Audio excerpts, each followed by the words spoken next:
Hello friends, कैसे हैं आप लोग। आप सभी का मैं 555 शक्ति चैनल में स्वागत करती हूं और आप सभी लोगों का शुक्रिया, क्योंकि अभी मेरी आंखें बिल्कुल ठीक हैं और मैं अब रेगुलर अपना काम करूंगी। आप सभी की ब्लेसिंग्स के लिए आप सभी का बहुत बहुत धन्यवाद। आज का जो टॉपिक है वो है जेलसी इशू, थर्ड पार्टी, और एक स्टोरी भी आपसे शेयर करूंगी। ट्विन फ्लेम जर्नी में jealousy issue, third party issue बहुत ही कॉमन इशू है। दो बहुत ही कॉमन क्वेश्चन पूछे जाते हैं फ्रेंड्स मुझसे अक्सर। पहला क्वेश्चन तो यही है सिंपल, कि मेरा डीएम थर्ड पार्टी में है, मेरा डीएम का कोई गर्लफ्रेंड है, उससे कैसे बाहर आएंगे, मुझे क्या मिरर कर रहा है, क्या हील करना है मुझे। दूसरा क्वेश्चन इस टाइप का पूछा जाता है कि अगर ये ट्विन फ्लेम लव इतना डिवाइन लव है, शिव शक्ति लव है, वगैरह वगैरह लव है, प्योर लव है, तो हमेशा डीएम थर्ड पार्टी में क्यों रहते हैं, या किसी और से प्यार क्यों करते हैं, या हम उनको क्यों भूल जाते हैं, हमारी लाइफ में कोई और क्यों आ जाता है, हमारी कहीं और शादी क्यों हो जाती है, या उसकी कहीं और शादी क्यों हो जाती है, या हमारी लाइफ में हमको किसी और के साथ मूव ऑन करना पड़ता है, ट्विन को भूलना पड़ता है। तो ये सारे क्वेश्चंस लगभग सिमिलर हैं, एक ही तरीके का इशू है जिसको हील करके आप इन सभी क्वेश्चंस को अपने अंदर सॉल्व कर सकते हैं। और अगर प्योर लव की बात करी जाए तो इसमें एक बहुत बड़ा लेसन है कि हर ट्विन फ्लेम को इस जर्नी में ये लर्निंग क्यों सीखनी पड़ती है कि जेलसी इशू रिलीज़ करना है, अपने ट्विन को फ्रीडम देना है और उसको किसी और के साथ भी एक्सेप्ट करना सीखना है। ऐसा क्यों? एक पैटर्न है, एक लर्निंग है यहाँ पे जो सभी को सीखना है।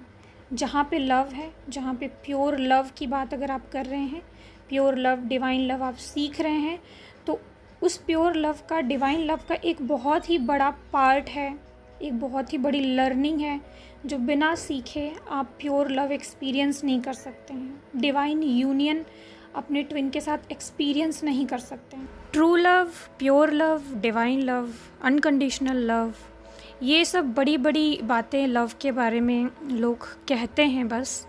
और आपको ऐसा लग सकता है कि आपका love true love, divine love है, प्योर लव है, अनकंडीशनल लव है। आपको ऐसा लग सकता है क्योंकि जब तक आप एग्जैक्ट इस चीज़ को जानते नहीं हैं, सीखते नहीं हैं कि रियल में ये होता क्या है, कैसा इसका एक्सपीरियंस होता है, तब तक आपको थोड़ा बहुत सीख लेंगे तो आपको ये लगेगा कि हाँ मैं करती हूँ या मेरे अंदर ये चीज़ है। मेरा लव अनकंडीशनल है, मेरा लव ट्रू लव है, मेरा लव बहुत ही प्योर डिवाइन लव है। आप ऐसा कह सकते हैं और ये आप अपने नॉलेज के अनुसार ही कहते हैं। आप अपने बिलीफ सिस्टम या आज तक जो आपने सुना है उसी के अकॉर्डिंग आपने इसको एक डेफिनेशन दे दिया, उसी के अकॉर्डिंग आपको लगता है कि आपका लव ट्रू लव है, डिवाइन लव है, प्योर लव है, वगैरह वगैरह।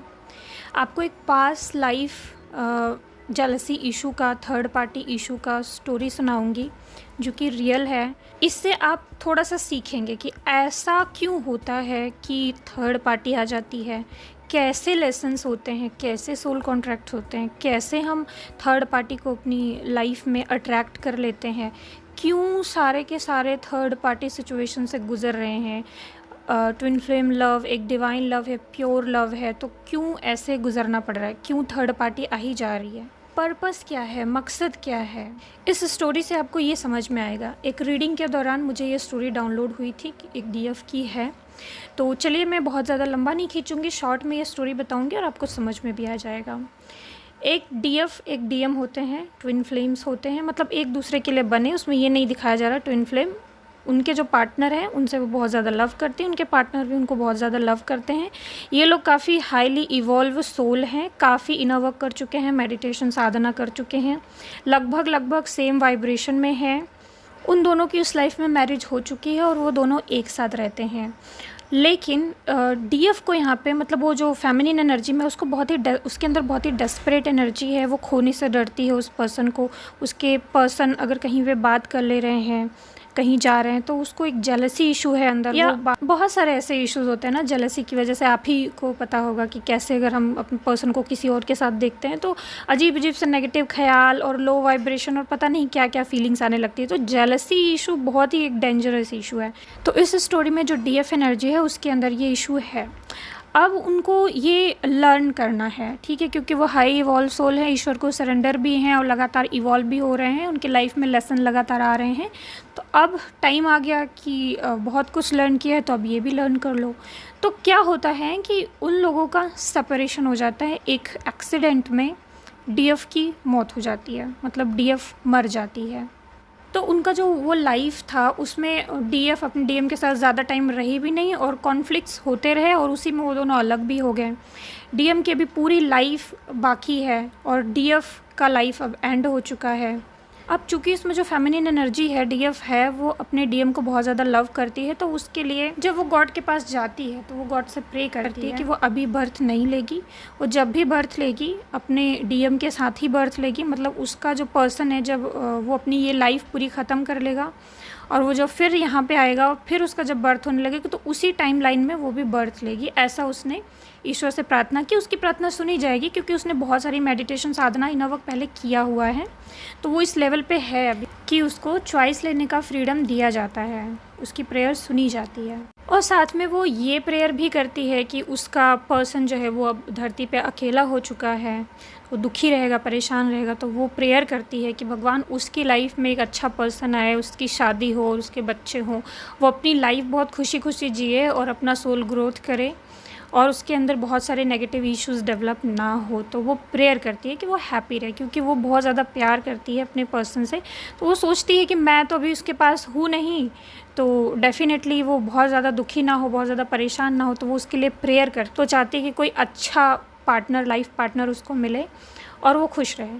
तो अब अच्छा लाइफ पार्टनर उसने खुद मांगा होता है अपने पर्सन के लिए और अपने पर्सन के लिए खुशी भी उसने खुद मांगी हुई होती है। और अब इसके आगे भी दिखाया जाता है, इसमें ये नहीं बताया जाता कि वो ऊपर से बैठ के उसको देख रही है, जल रही है या नहीं जब उसका हस्बैंड खुश है, ये नहीं दिखाया जाता। लेकिन हाँ, इसके बाद की स्टोरी भी मुझे रिवील करी जाती है। मे बी ये 2-3 लाइफ से रिलेटेड है, इस वजह से मुझे उसका नेक्स्ट लाइफ भी दिखाया जाता है कि नेक्स्ट लाइफ में वो बर्थ लेती है, उसी के टाइम लाइन में एक दूसरे से उनका लव होता है। लेकिन बीच में क्योंकि वो जो वाइफ है जिसको इसने मांगा हुआ होता है वो भी एक अच्छी सोल होती है और लेकिन उसने इनको इतना प्यार दिया हुआ होता है कि ये पर्सन उसको, मतलब इसका जो डीएफ है उसका डीएम उसको उतना प्यार दे ही नहीं पाता है और वो लड़की इसको बहुत ज़्यादा प्यार देती है।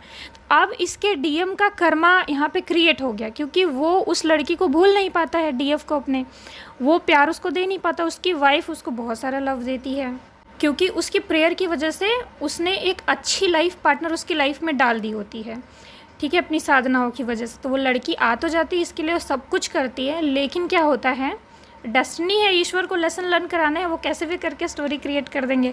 तो वो लड़की इनको इतना लव देती है, ये उसको दे नहीं पाते क्योंकि ये उसी में रहते हैं, मतलब उसी लड़की के ख्यालों में, मतलब अपनी फ़र्स्ट वाइफ के ही ख्यालों में रहते हैं और ज़्यादा उसको नहीं दे पाते। अब कर्मा क्या होता है, इक्वल गिव एंड टेक होता है और ये इंसान को पूरा करना ही होता है। मतलब आपने किसी से कितना लिया है आपको उसको उतना देना भी पड़ेगा। इसके डीएम की लाइफ में फिर से वो लड़की मैनिफेस्ट हो जाती है, दूसरी वाली, और इस बार वो दे नहीं रही होती है, इस बार ऐसा कर्मा सेट किया जाता है कि वो सिर्फ ले रही होती है।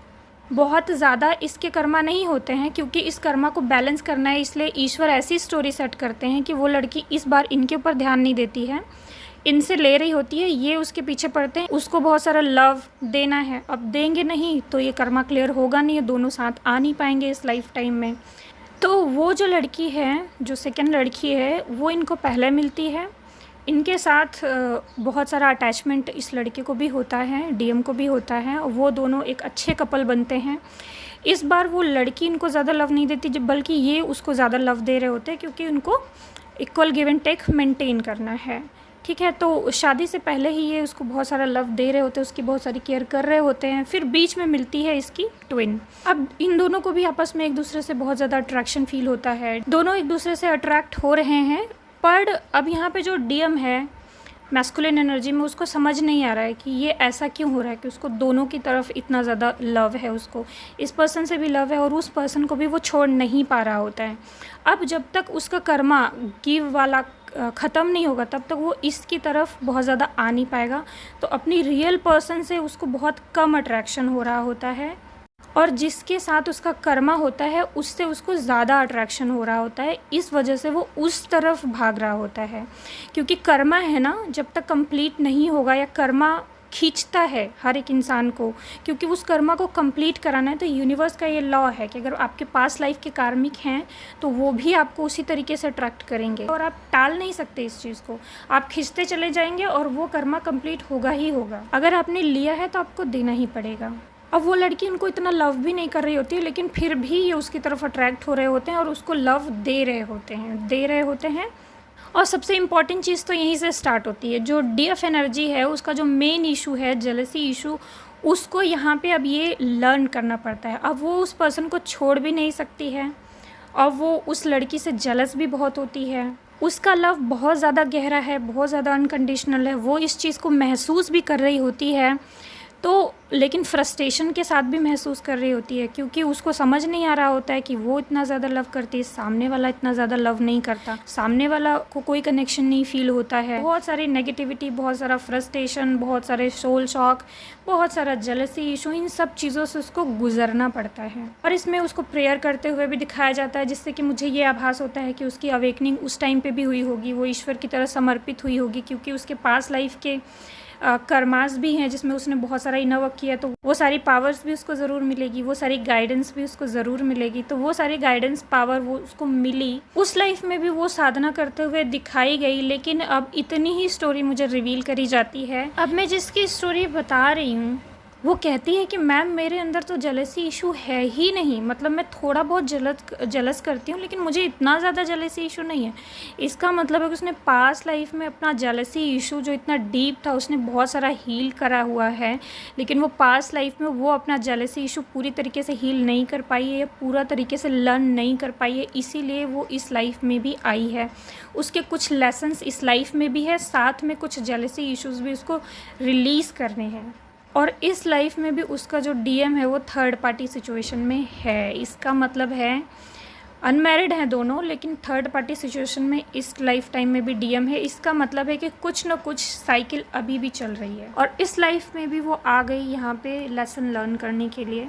इस लाइफ में उसकी पूरी पास्ट लाइफ उसको रिवील करी गई, लेकिन ऐसा नहीं कि बहुत ज़्यादा इवॉल्व सोल है तो इश्यूज़ नहीं होंगे। लेसन का अपना अपना लेवल होता है। ऐसा ना सोच लीजिएगा कि आज आपने जेलसी नहीं करी, एक दो बार आपने लेट गो कर दिया तो इसका मतलब आपने सीख लिया लेसन। नहीं, अगर आपके डीप बिहेवियर में, सबकॉन्शियस में वो चीज़ शामिल नहीं हो जाता, आपके बिहेवियर में शामिल नहीं हो जाता ये पॉजिटिविटी, वो लेसन, तब तक आपका वो लेसन लर्निंग कंप्लीट माना नहीं जाता है। तो ओवरऑल ये थी स्टोरी। देखो, थोड़ा सा मैं आपको एक एग्जांपल देना चाहूँगी कि जैसे प्यार में, लव में, अनकंडीशनल लव में राधा को भी ये जो जेलसी इशू है उसको हील करना पड़ा था। उनको तो, कृष्ण को बाकी सारी गोपियों के साथ भी देख के खुश होना पड़ा था। वो जेलसी तो करती थी लेकिन उनको फिर खुश होना पड़ा था। और बाद में भी मैं आपको बताऊँ, अगर तो मैंने स्टोरी सुनी है, राधा भी और मीरा भी आपने सुना होगा ना। तो राधा तो कृष्ण की सर्वश्रेष्ठ पत्नी है, तो ये जो मीरा थी वो कौन थी? सुना है मैंने कि मीरा जो थी वो ललिता थी। ललिता जो थी वो राधा की सहेली थी और कृष्ण से वो भी प्रेम करती थी, लेकिन उन्होंने बड़ा ही सहयोग दिया था उस वक्त। अपनी आंखों के सामने उन्होंने सेक्रीफाइस किया था और राधा और कृष्ण को एक साथ देखा था और अपनी फीलिंग को कभी एक्सप्रेस नहीं किया था, लेकिन उनका प्यार बहुत ज़्यादा था कृष्ण के लिए। तो वो मीरा बनकर आई और उन्होंने और साधना की और कृष्ण को प्रेम किया और कृष्ण ने उन्हें भी एक्सेप्ट किया। तो मैं सोचती हूँ कभी कभी कि राधा को जेलसी नहीं हुई होगी कि कृष्ण से कोई इतना और प्रेम करता है। तो मैं सोचती हूँ ये सब चीज़ें सोच के बियॉन्ड है, मैं मानती हूँ। ये तो हम लोगों के सोच में भी नहीं आएगा क्योंकि हमारी कंडीशनिंग ऐसे हुई है। हम कभी अपने हस्बैंड को या अपने लवर को ऐसे देख नहीं पाएंगे कि वो किसी और, कोई और भी उसको इतना ज़्यादा लव करता है, या वो ज़रा सा उससे बात कर ले तो बहुत जेलसी होगा, राइट। तो ये सारी चीज़ें हमारी समझ से परे, हमारी समझ से परे इसलिए हैं क्योंकि हमने अभी वो डिवाइन लव एक्सपीरियंस नहीं किया, सीखा नहीं, हमने लर्निंग नहीं करी है कि ये सब होता क्या है, ये सब कैसे हो सकता है। क्योंकि हमने जब से बर्थ लिया है हमने ऐसा ही देखा कि एक लड़का है जो दूसरी लड़की से बात तक नहीं कर सकता अगर वो आपसे कमिटेड है तो, है ना। तो ऐसा ही कंडीशनिंग हमारा किया गया है, हम ऐसा ही समझते हैं, सदियों से शायद ऐसा ही है। तो एग्जैक्टली मैं सोचती हूँ, मेरे दिमाग में भी ऐसा नहीं आता, लेकिन मैं सोचती हूँ कि जब हम वो चीज़ एक्सपीरियंस करेंगे, जब वो चीज़ अच्छे से समझेंगे, तभी समझ में आएगा, या तभी एक एक्सेप्टेंस आएगी फीलिंग कि एक लड़की जो है वो मतलब एक राधा जो है वो ललिता और बाकी सारी गोपियों को भी कैसे मतलब कि एक्सेप्ट कर लेती है अपने कृष्ण के साथ, कैसे मीरा को भी एक्सेप्ट कर लेती है अपने कृष्ण के साथ, और कैसे बाकी सारी रानियों को भी एक्सेप्ट कर लेती है अपने कृष्ण के साथ। ये समझ से भी परे है, लेकिन अब है, एग्जिस्ट करता है, तो हो सकता है कभी अंडरस्टैंडिंग हो, कभी समझें हम इस चीज़ को कि क्या है ये, सीखें हम कभी तो समझ में आए। अब कुछ लोग ये भी कह सकते हैं कि क्या डीएफ के अंदर ही इशू था कि डीएफ को ही लर्निंग सीखनी थी, उसके हस्बैंड को कोई लर्निंग नहीं सीखनी थी। डेफिनेटली ये डीएफ का साइड शो किया गया है, उसके डीएम का भी तो कुछ साइड होगा, तभी तो वो अपने कर्मा पूरी तरीके से हील नहीं कर पाया, उसके भी तो कुछ इश्यूज होंगे जिसकी वजह से वो अभी तक फंसा रहा और इनकी साइकिल लंबी चलती रही, है ना। गॉड को मैसेज डीएफ को देना था, तो इसलिए उन्होंने यही चीज़ बताई उसका मेन।